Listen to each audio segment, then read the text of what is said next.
dikasihi dan diberkati Tuhan, sesederhana ini pertanyaannya. Kalau torang so tahu Tuhan yang pelihara, kalau torang so tahu Tuhan yang selenggarakan kehidupan, kalau torang so tahu Tuhan ada, mengapa kita harus khawatir? Mengapa kita harus takut? Untuk apa kecemasan? Untuk apa kita menyerah? Mengapa kita harus kalah kalau ada Tuhan? Maka mengenal Allah sebagai pemelihara kehidupan sungguh menjadi keuntungan besar bagi kita, sebab kita tahu siapa Tuhan yang kita percaya. Bahkan Alkitab mencatat, Paulus bilang, aku tahu kepada siapa aku percaya. Waktu Paulus tertekan, waktu dia mengalami persoalan, dia bilang, aku tahu kepada siapa aku percaya. Mengenal Allah sungguh memberi keuntungan bagi kita.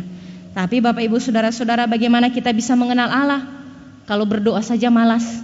Bagaimana kita bisa mengenal Allah kalau malas ibadah? Bagaimana kita bisa mengenal Allah kalau tidak mau membaca firman? Bagaimana kita bisa mengenal Allah kalau kita tidak mau mendengar perenungan-perenungan firman? Bagaimana kita bisa mengenal Allah kalau hati kita penuh dengan hal-hal yang kotor, pikiran kita penuh dengan hal-hal yang kotor? Bagaimana kita bisa mengenal Allah kalau kita tidak membuka diri kita untuk menerima Allah? Bagaimana kita bisa mengenal dan mengetahui tentang pemeliharaan Tuhan kalau kita terlalu sibuk dengan urusan-urusan dunia? Kalau kita terlalu sibuk untuk mengejar keuntungan-keuntungan materi, kalau kita terlalu sibuk mengejar karir, kita terlalu sibuk untuk memenuhi keinginan-keinginan diri, kita tidak akan pernah punya waktu, tidak akan pernah punya ruang untuk mengenal Allah. Bagaimana kita bisa mengenal Allah kalau kita ada di meja judi, tidak ada waktu untuk mengenal Allah? Bagaimana kita bisa mengenal Allah kalau kita sedang ada dalam persinahan, kita tidak akan punya ruang untuk mengenal Allah?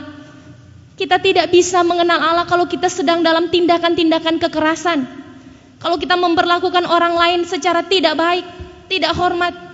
Bagaimana mungkin kita bisa mengenal Allah yang penuh kasih, Allah yang murah hati, kalau orang sendiri koncudu, tidak mau berbagi? Kalau kita enggan mengulurkan tangan kita bagi orang lain, kita tidak mungkin mengenal Allah, Sang Pemelihara hidup itu, kalau kita tidak hidup di dalam Dia.